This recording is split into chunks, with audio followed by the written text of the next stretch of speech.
Isaías 48, verso de número 17.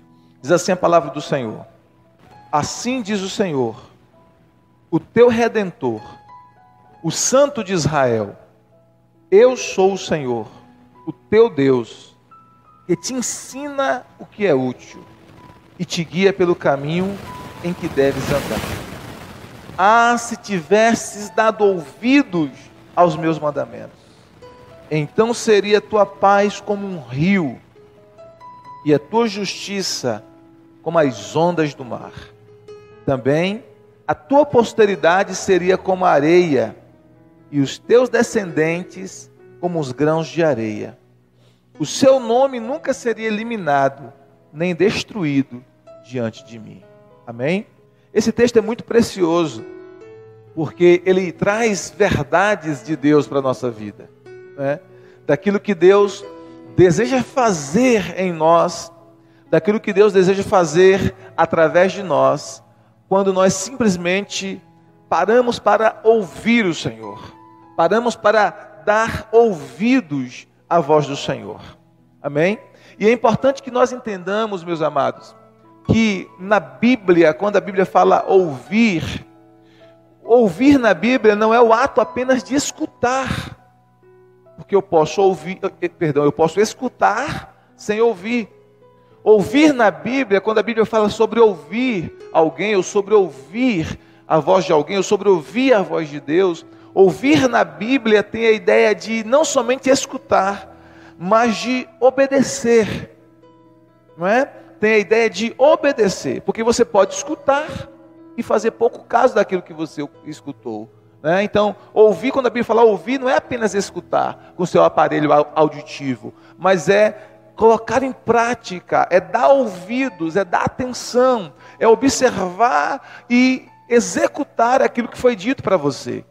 E aqui há um suspiro de Deus, né? Há um anseio de Deus nesse texto, de que nós possamos ouvi-lo. Claro que o texto está direcionado ao povo de Israel, em primeira instância, né? Mas há uma aplicação para nós como igreja do Senhor Jesus, há uma aplicação para nós como servos do Senhor, como filhos de Deus. E aí o texto fala sobre essa importância de ouvir o Senhor. O Senhor começa dizendo que Ele é o nosso Redentor, amém? Aquele que nos redimiu. Ele está falando para o povo de Israel, como para o povo de Israel, Ele os redimiu da escravidão. Ele os tirou da escravidão no Egito. E há um momento muito específico, muito precioso para esse evento. Foi na noite de Páscoa, quando o cordeiro pascual foi imolado, o sangue do cordeiro foi colocado nos umbrais da porta. Eles comeram da carne do cordeiro. E naquela noite Deus os libertou do cativeiro egípcio e os levou, a partir daquele momento, numa peregrinação que ia resultar na chegada deles na terra prometida. Então, naquela noite, naquele dia, Deus os libertou com aquele ato profético do sacrifício do cordeiro, de tomar o sangue do cordeiro e aplicar sobre suas casas e comer da carne do cordeiro. Isso apontava para Cristo. Da mesma forma que Deus libertou Israel, Deus libertou a nós. Não mais com a morte de um cordeirinho animal, mas com a morte de Cristo, o Cordeiro de Deus, com a morte de Jesus, o Cordeiro de Deus. Então, assim como aquele cordeiro foi imolado lá no Egito, para que os filhos de Israel fossem redimidos, o Senhor está dizendo que eu sou o teu Redentor. Nós também fomos redimidos pelo sangue de Jesus. Amém? Isso é favor de Deus, isso é graça.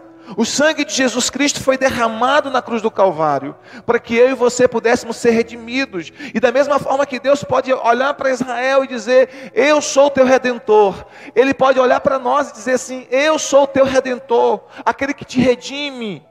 E redimir significa comprar mediante o pagamento de um preço. Isso é remissão. Todos nós éramos escravos do pecado, escravos da nossa velha maneira de viver a vida, da maneira que por tradição nós recebemos do nosso pai, dos nossos pais. Nós éramos escravos do pecado, escravos do inimigo. Mas a Bíblia diz que Deus nos resgatou, Deus nos redimiu pelo sangue do seu Filho Jesus Cristo. A palavra de Deus fala que não foi com coisas corruptíveis, como prata ou ouro, que nós somos comprados da nossa vã maneira de viver, mas pelo precioso sangue de Jesus, pelo precioso sangue do Cordeiro de Deus. Amém, queridos? Então, da mesma forma que Deus redimiu Israel, por meio do sacrifício do Cordeiro ali no dia da instituição da primeira Páscoa, que Ele os tirou com o braço forte do Egito, daquela escravidão do Egito, Deus nos tirou da escravidão do pecado, da escravidão das drogas, da escravidão da pornografia, da escravidão do álcool, da escravidão dos vícios, da escravidão do pecado, da escravidão de Satanás. E Ele fez isso por meio do sangue de Jesus. Nós como cristãos, nós somos livres, irmãos. Nós não precisamos, a Bíblia diz que o pecado não tem mais domínio sobre você. Nós não precisamos mais viver debaixo do jugo do pecado, como antes nós vivíamos, porque Cristo nos redimiu. E aí Ele diz a mesma coisa para nós, essa palavra tem uma aplicação para nós. Eu sou o teu Redentor. Assim como Ele pode dizer para Israel, eu sou o teu Redentor, Ele pode dizer para nós, eu sou o teu Redentor. Ele pode dizer para a igreja, eu sou o teu Redentor, eu sou aquele que te redimiu, que te comprou por meio do sangue do meu Filho. Não mais com o sangue do cordeirinho lá na Páscoa, mas o sangue do meu próprio Filho. Amém? Foi derramado para redimir você. E não apenas você, mas toda a sua família. Toda a sua família. Porque quando aquele cordeiro pascual foi imolado na primeira Páscoa, está lá em Êxodo, capítulo de número 12, né, na instituição da Páscoa, Deus os redimiu por meio da morte daquele cordeiro. Não apenas uma pessoa, mas toda a família.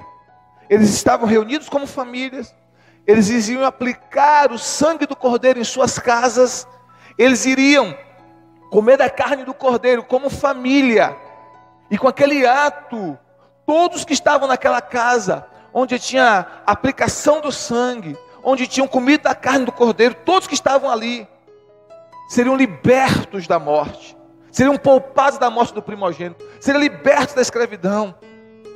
Então era uma bênção não apenas para um indivíduo, mas a bênção para a família deles toda. Porque a ordem de Deus é, vocês vão comer o cordeiro como família. É um cordeiro por casa. Cada casa, cada família vai se reunir, vai comer o cordeiro, vai aplicar o sangue do cordeiro nas portas da sua casa.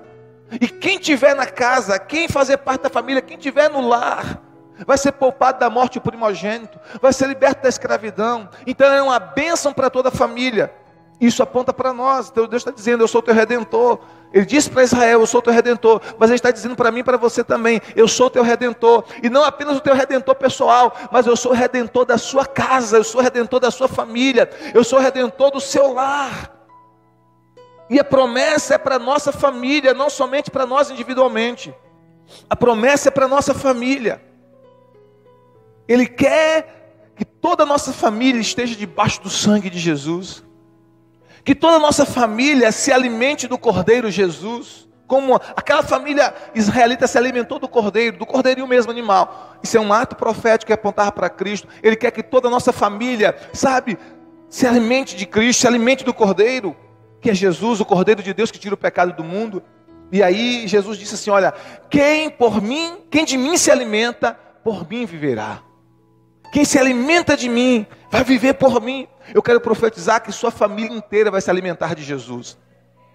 Sua esposa, seu marido, seus filhos, seus pais, seus irmãos, suas irmãs, seus tios, suas tias, seus primos, suas primas, tanta família que mora debaixo do seu mesmo teto, como a família estendida. Eu quero profetizar que todos vão se alimentar do Cordeiro de Deus, que é Jesus, e serão redimidos, serão salvos, transformados pelo poder de Deus. Até aqueles que talvez hoje não querem nada com o Evangelho, Deus os trará para o reino de Deus, Deus os trará para a fé em Cristo Jesus. Amém, queridos? Eu creio nisso. Eu sou o teu Redentor, o Senhor está dizendo para nós. Disse para Israel, mas está dizendo para nós nessa manhã. Eu sou o teu Redentor. Amém? O teu Deus. Eu sou o teu Redentor e o teu Deus. Quantos creem nisso? Levante suas mãos e diga, tu és o meu Redentor, Jesus. E tu és o Redentor da minha família. Amém? Em nome de Jesus. E ele continua dizendo, que te ensina o que é útil. Não é isso que está na sua Bíblia? O que é útil, que te ensina o que é útil. Ele não apenas é nosso Redentor, não apenas nos salvou, mas Ele nos dá a oportunidade de uma caminhada em que nós somos instruídos dia a dia. E é maravilhoso porque o Senhor está dizendo conosco nessa manhã: eu te ensino o que é útil. Os ensinos dele para a nossa vida são ensinos úteis, são ensinos praticáveis, são ensinos práticos, são ensinos que nós podemos colocar em prática na nossa vida. E, queridos, esse texto, não sei se você prestou atenção, é um texto que Deus está suspirando, dizendo: ah, se o meu povo me desse ouvido, ah, se vocês me dessem ouvidos.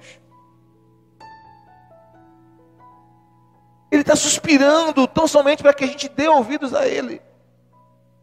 Como eu disse no início dessa mensagem, não é apenas escutar com o aparelho auditivo. Ouvir na Bíblia é mais do que isso. Ouvir na Bíblia é prestar atenção. É estar com o coração aberto para entender o que Ele está dizendo e desejoso de colocar em prática. E aí Ele está dizendo: eu sou o teu Redentor, assim como Deus redimiu Israel, Ele nos redime pelo sangue de Jesus, Ele nos redimiu pelo sangue do Cordeiro. Mas não apenas isso, eu sou o teu Deus que te ensina o que é útil. Os ensinos dele para a nossa vida são ensinos úteis, para cada área da nossa vida, para cada área da nossa vida, para a nossa família. Ele tem ensinos úteis para a nossa família, queridos. Ele tem ensinos úteis para o nosso casamento. Ele tem ensinos úteis para as nossas finanças, para a nossa empresa, para os nossos negócios. Ele tem ensinos úteis para os nossos filhos. Ele tem ensinos úteis para a nossa vida profissional. Ele tem ensinos úteis para a nossa vida espiritual, para a nossa eternidade. Os ensinos dele são ensinos úteis, praticáveis, que se colocado em prática abençoa a nossa vida, não apenas no aspecto espiritual da eternidade, mas enquanto nós estamos aqui na terra, queridos. Porque tem muitas pessoas que pensam, que acreditam que é somente para a eternidade. Muitos jovens pensam até isso: ah não, quando eu tiver mais velho eu vou ser crente. Deixa eu aproveitar a minha vida agora, deixa eu curtir a minha vida agora. Não é assim que eles falam? Muitos jovens falam, porque eles pensam, alguns jovens pensam que o evangelho é coisa para gente já idosa, que já está na fase terminal da vida, né? Que já viveu o que tinha para viver, que não tem mais nada, e que agora já está acabando a vida, então agora já está quase morrendo, com o pé já quase na cova, então vai se preparar para a eternidade, então tem que buscar a Deus. Não, queridos. O ensino dele não é só para a eternidade. Claro que isso é o mais importante de tudo. Mas o reino de Deus é para você viver agora, hoje.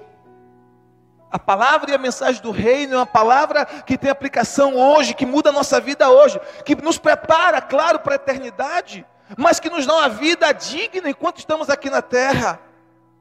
Que nos dá uma vida digna enquanto estamos aqui na terra. Amém? Nos dá dignidade. É só você olhar o seu passado e você já pode perceber quanta coisa boa já aconteceu na sua vida. Amém, queridos? Deus transforma a nossa vida, porque o ensino dele é um ensino útil. É um ensino dele útil. Ele nos ensina a ser um melhor marido, nos ensina a ser, para você que é mulher, uma melhor esposa, um melhor profissional. Nos ensina a ser o melhor cidadão, nos ensina a prosperar, queridos. Há um ensino na palavra para nos prosperar. Nos ensina a ser um profissional mais habilitado, mais dirigente, mais sábio. Então, ele está dizendo na sua palavra: o meu ensino é útil. Deus nos ensina, o nosso Redentor não apenas nos redimiu e nos deu direito de entrar ao céu, mas Ele nos ensina o que é útil para a nossa vida enquanto nós estamos aqui e para nos preparar para a eternidade. Ele nos ensina o que é útil. Ensina você como esposa, ensina você como marido, ensina você como pai, como mãe, como empresário, como um profissional liberal. como funcionário na sua empresa ou nos negócios que você administra. Ele nos ensina para que a nossa vida, enquanto estivermos aqui na terra, seja uma vida de êxito, uma vida de sucesso. Deus quer, queridos, que nós venhamos a lograr êxito em cada área de nossa vida, não apenas uma área. Deus quer que você tenha uma vida financeira abençoada. Deus quer que você tenha uma família abençoada. Queridos, é um ensino para a saúde. Se a gente ouvir os ensinos de saúde que o Senhor nos dá na sua palavra, nós teremos uma saúde melhor, abençoada. Amém? Vocês estão entendendo? Ele nos ensina o que é útil. Ele quer que a sua empresa... Quantos empresários nós temos aqui? Amém? Ele quer que a sua empresa seja uma empresa abençoada, próspera. E se você aplicar os ensinos de Deus na sua empresa, nos seus negócios, você estará prosperando. Quantos empresários nós temos aqui? Profetiza. Se você ainda não é, mas quer ser, profetiza. Amém? Quer ter o seu próprio negócio. Amém, queridos? Olha, interessante. Quando eu preguei aqui, tem um mês, talvez um pouquinho mais, eu trouxe uma palavra sobre vitória na vida profissional. Quem se lembra dessa mensagem? Eu disse que uma coisa importante, trazendo o ensino da palavra, uma coisa importante que nós precisamos entender: se você quer ser empresário, se você quer ter um negócio abençoado de sucesso, enquanto você é empregado, enquanto você é funcionário, você tem que fazer o seu melhor. Você tem que trabalhar para o seu patrão como se você fosse o dono da empresa. É assim que você começa a ter um entendimento de como é que tem o seu próprio negócio. Porque todo mundo que tem o seu próprio negócio, ou pelo menos a maioria daqueles que tem o seu próprio negócio, começou trabalhando para alguém um dia. Então você tem o seu próprio negócio, tem a sua loja, tem a sua empresa, mas começou trabalhando para alguém. E quando você trabalha para alguém, você tem que dar o seu melhor. Você tem que ter a mentalidade como se aquela empresa fosse sua empresa. Se aquela empresa fosse sua empresa, o que você faria? Você trabalharia incansavelmente sem reclamar, porque é sua empresa. Você está dando o melhor porque é sua empresa. Sim ou não? Então a Bíblia diz, a Bíblia nos ensina isso. Quando você está trabalhando para os outros, faça como para o Senhor e não como para homens. Dê o seu melhor, faça o seu melhor. Amém, queridos? Faça o seu melhor. Porque quando Deus lhe der a sua própria empresa, você já percorreu os caminhos de êxito, de sucesso. Você já percorreu. Você aprendeu o trabalho árduo. Porque não pense você que é fácil ter o seu próprio negócio, não. É muito mais difícil do que trabalhar para os outros. Isso eu te garanto, é muito mais difícil. É muito mais responsabilidade. É muito mais trabalhoso. Só que você geralmente se sente mais realizado porque é o seu negócio. Mas quando você está trabalhando para os outros, você tem que pensar assim, você tem que ter essa mentalidade. Esse aqui é o meu local de treinamento. É o meu negócio. E eu vou dar o meu melhor. Porque enquanto eu dou o meu melhor, eu estou aprendendo, eu estou crescendo. E quando Deus me der o meu próprio negócio, eu vou ter um negócio de êxito, porque eu aprendi. Isso está na palavra. Ele está dizendo para nós, eu te ensino o que é útil, não só para a eternidade. Eu te ensino o que é útil, não só para a eternidade. Eu ensino para você o que é útil, enquanto você está aqui na terra. Eu ensino você o que é útil para você que é mulher, como esposa. Para você que é mãe. Para você que é pai, para você que é homem, como marido, eu ensino o que é útil. Ah, se você me desse ouvido. Vocês estão entendendo, queridos, o que Deus está dizendo para nós nessa manhã? Se você me desse ouvido. São ensinos úteis, queridos. Eu tenho visto casamentos, inclusive casamentos de cristãos. Não digo do casamento de um que é cristão e o outro não é. Digo casamento dos dois cristãos. Dos dois cristãos, que poderia dar tudo certo, porque se entende que os dois, como cristãos, os dois colocariam a palavra de Deus em prática, mas alguém não está colocando, ou os dois não estão colocando. Um está vivendo como um ímpio, ou os dois estão vivendo como um ímpio. Porque quando você tem um crente que é casado com um ímpio, bom, o ímpio não vai colocar a palavra de Deus em prática, subentende-se, o crente vai. Então sempre vai ter aquela luta. Mas se o crente for sábio, ele pode aguentar. Mas às vezes não depende somente dele. Agora o problema é quando tem dois cristãos, e os dois cristãos não colocam, um ou outro, um não coloca, ou os dois não colocam a palavra de Deus em prática. Vocês estão entendendo o que eu quero dizer? E aí esse casamento vai ao fracasso. Eu sou o teu Deus que te ensino o que é útil, queridos, ensinos de Deus para o nosso casamento. Há ensinos de Deus para as nossas finanças. Há ensinos de Deus para a nossa saúde. Há ensinos de Deus para os nossos filhos, como criar os nossos filhos. Há ensinos. Então, o que Deus está falando? Se você me der ouvido, eu te ensino o que é útil. Eu te guio pelo caminho que deves andar. Olha que lindo isso. Não apenas sou teu redentor, eu sou teu redentor, eu ensino você o que é útil, e eu te guio, te conduzo pelo caminho que você deve andar. A Bíblia diz assim, em Salmo 119, lâmpada para os meus pés é a tua palavra, e luz para o meu caminho. Vamos repetir comigo? Salmo 119, versículo 105. Lâmpada para os meus pés, mais alto. Lâmpada para os meus pés é a tua palavra e luz para o meu caminho. Quando a Bíblia diz que a palavra de Deus é luz para os nossos caminhos, é lâmpada para os nossos pés, está mostrando o desejo de Deus de nos guiar na nossa caminhada, de nos conduzir na nossa caminhada. Para o povo de Israel foi assim. Deus os guiava através da sua nuvem.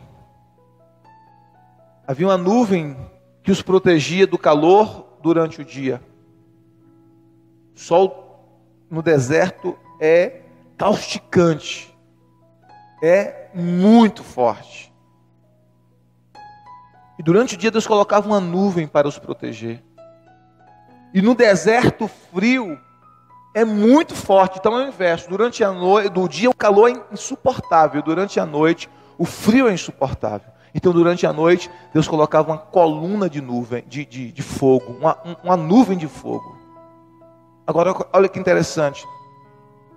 Quando a nuvem levantava-se sobre o acampamento e começava a se mover, a ordem de Deus é, quando isso acontecer, vocês têm que desmontar o acampamento imediatamente. Eles moravam em um acampamento portátil, inclusive o próprio tabernáculo era em um acampamento portátil. Quando a nuvem se levantar, vocês precisam desmontar o acampamento e seguir debaixo da nuvem. Amém? E seguir debaixo da nuvem ou debaixo da coluna de fogo. Quando a nuvem parar, vocês devem parar e montar um acampamento de novo em outro local. Quando a nuvem de novo se levantar e ir para uma outra direção, vocês vão debaixo da nuvem. Nunca sai debaixo da nuvem. Porque eu sou o teu Deus que te guia. Amém? Então é isso que Deus quer para a nossa vida, queridos. Que eu e você estejamos caminhando debaixo da sua nuvem de glória. Debaixo da nuvem da sua presença. Conduzidos pelo Senhor. Orientados pelo Senhor.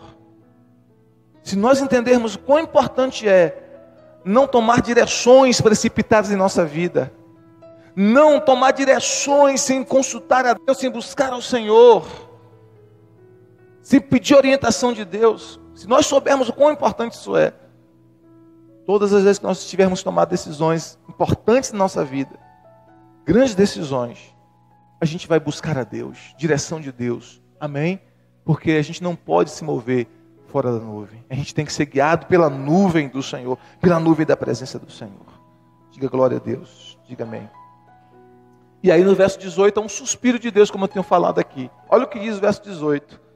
Olha que tremendo esse versículo 18. Isaías 48, 18. Deus diz, olha o suspiro de Deus aqui nesse texto, irmãos. Se tivesses dado ouvidos aos meus mandamentos.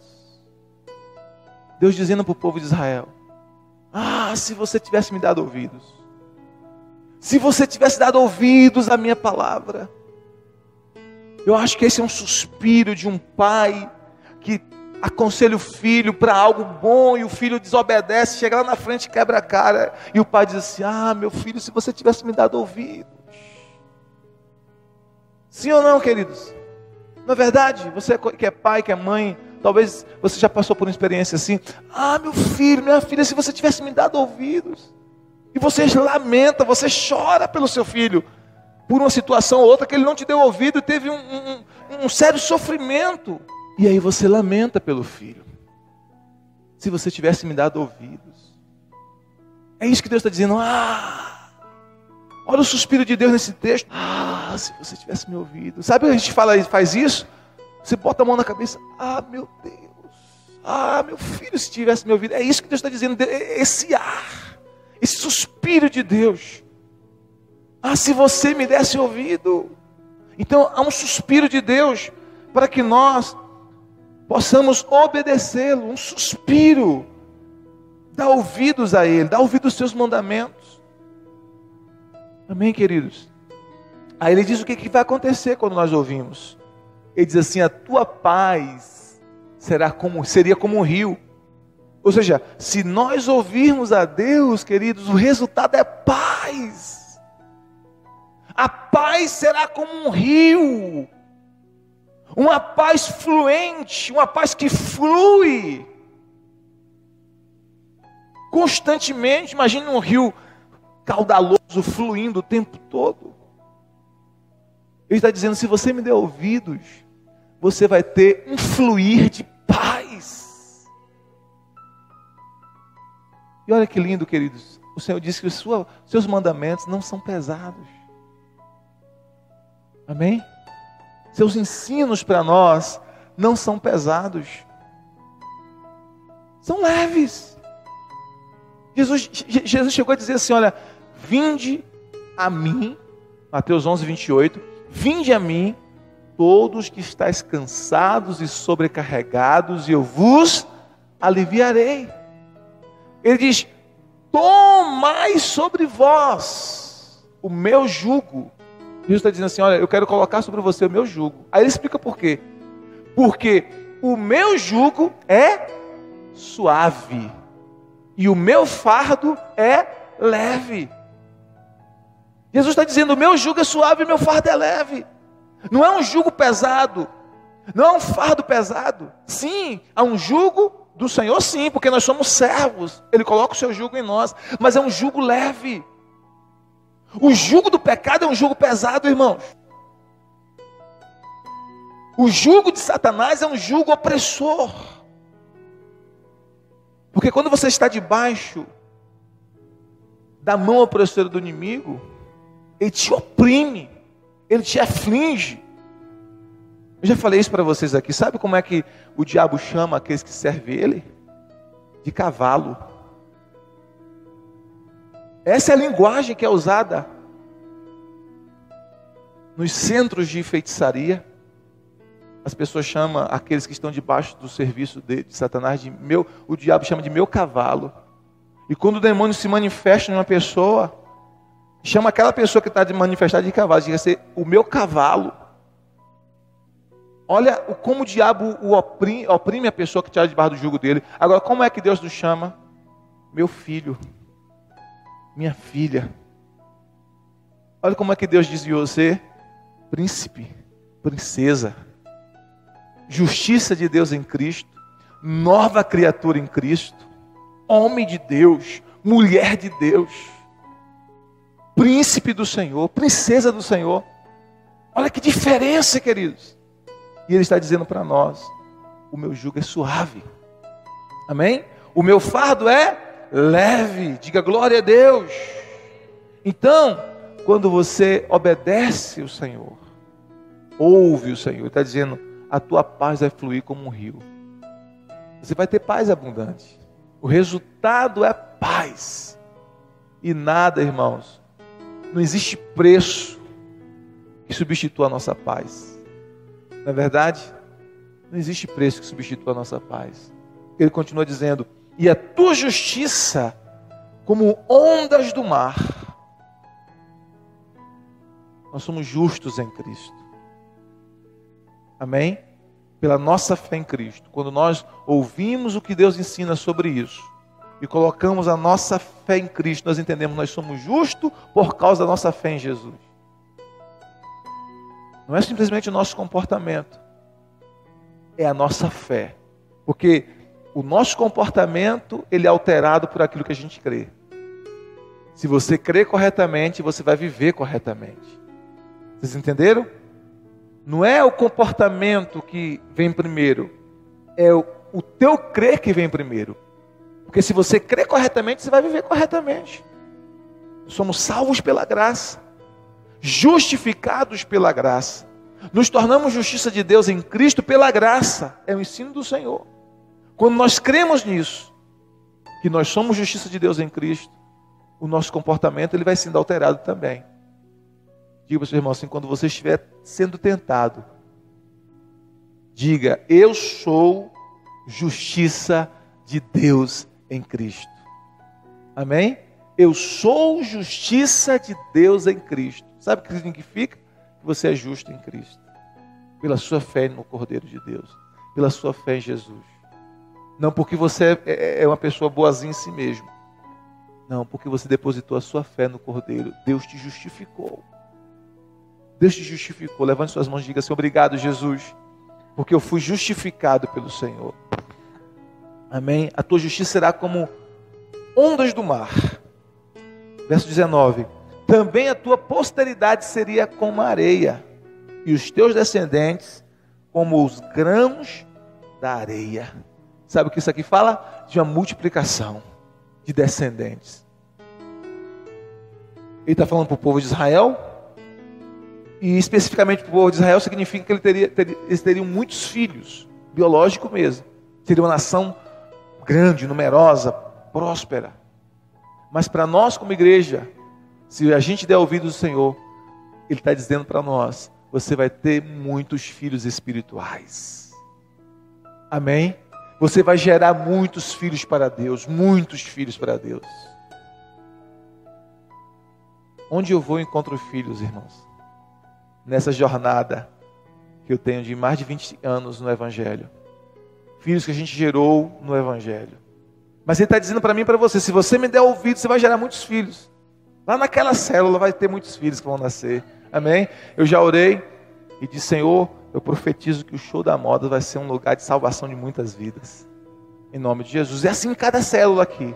Cada célula. Né? Eu estou citando a célula lá no show da moda porque é a mais novinha de todas, né? A caçulinha nasceu na sexta-feira. Amém? Que glória, que bênção. E eu fico tão animado, tão alegre, quando cada irmão abre a sua célula, né? Cuida de vidas, apacenta, ministra a palavra. É maravilhoso. Então, queridos, eu quero profetizar que vai ter muitos nascimentos na sua célula. Vai ter muita gente nascendo para Deus na sua célula. Em nome de Jesus de Nazaré, você será um pai de multidões, uma mãe de multidões. A palavra de Deus que sair da sua boca vai gerar filhos para Deus. E nós precisamos, irmãos, estar gerando filhos para Deus em oração, intercessão e na pregação do Evangelho. Por quê? As pessoas estão morrendo sem Cristo. As pessoas estão desesperadas, né? Há uma insegurança muito grande, uma incerteza muito grande. A única certeza que nós temos hoje, irmãos, é no Evangelho. Fora do Evangelho a gente não tem certeza nenhuma. A gente olha para a nação brasileira e a gente se assusta com o que tem acontecido. Coisas absurdas. A gente tem orado pela nação, a gente tem clamado a Deus misericórdia da nossa nação. Mas o quadro, do ponto de vista humano, não é um quadro bonito de se ver. Todas essas conjunturas que a gente tem visto acontecendo no Brasil. Não é verdade? E a gente sabe que o nosso Senhor Jesus está voltando e que muitas coisas estariam anunciando, né, o retorno dele. Mas há uma esperança no Evangelho. Há uma segurança no Evangelho. Há uma certeza no Evangelho. Amém, queridos? Então nós precisamos ministrar o Evangelho para as pessoas, para que elas nasçam como filhas de Deus, sejam salvas, libertas e transformadas. O Senhor está dizendo, se você me der ouvidos, você terá uma descendência como a areia, do mar, numerosa, numerosa, numerosa. Você terá, os teus descendentes serão como grãos de areia. Você vai olhar para a tua descendência espiritual e você verá que a tua descendência espiritual, ela é como areia. Mas quando você vai olhar cada um dos descendentes, é como um grão de areia. Será que é gente, irmãos? Eu creio que quando a gente chegar na eternidade, haverá muitos filhos lá, que estarão lá por causa de mim e de você. Amém? Estarão lá por causa de mim e de você. Imagine se Jesus demorar mais aí 20, 30, 40, a gente não sabe quando ele vai voltar. A gente espera que volte logo. Mas a gente não pode precisar. Quantos filhos nascerão no reino de Deus por conta de mim e de você? Não só pelo nosso trabalho direto, mas pelo nosso trabalho indireto. Porque eu ganho net, que ganha nego, que ganha valquíria, que ganha outra pessoa, e outra, e outra, e outra, e outra. E vai nascendo pessoas no reino de Deus. Amém? É assim. Então imagine, você vai ter filhos espirituais, esses filhos espirituais vão gerar outros filhos espirituais, que serão seus netos, na fé, digamos assim, e gerarão outros e outros e outros. Você não tem controle nisso. E a única coisa que Deus quer é que você ouça Ele. Ouça. Então, precisamos ouvir o Senhor. Diga para o seu irmão, ouça o Senhor. Ouça o Senhor. Você vai ter muitos filhos espirituais. Amém? E ele diz assim, e por último, olha a última promessa, irmãos. Ele diz assim, e o seu nome, ele está falando para Israel, se você tivesse me ouvido, o seu nome nunca seria eliminado, nem destruído diante de mim. Sabe o que Deus diz para nós? Quando a gente dá ouvido a Ele, Ele registra o nosso nome no livro da vida. Amém? Sabe o que Ele diz? Que ninguém mais nos arrancará das suas mãos. Ninguém mais. Amém? Ninguém mais vai nos arrancar da sua mão. Eu e você, nós precisamos nos apoiar e nos firmar na graça do Senhor Jesus. Amém? Sabe, é essa graça que me sustenta a cada dia. É essa graça que me coloca de pé a cada dia. É com base nessa graça de Deus que eu vivo, que eu ando, que eu me movo. Amém? Que eu me santifico. É pela graça. E ele diz, seu nome não será eliminado. O seu nome não será destruído diante de mim. Ou seja, estará para sempre diante de mim. Quando a gente ouve a Deus, o nosso nome está para sempre diante dele. Amém? Glória a Deus. Se coloca de pé no nome de Jesus. Aleluia. Glória a Deus. Aleluia, Jesus. Glória a Deus. Vamos orar ao Senhor.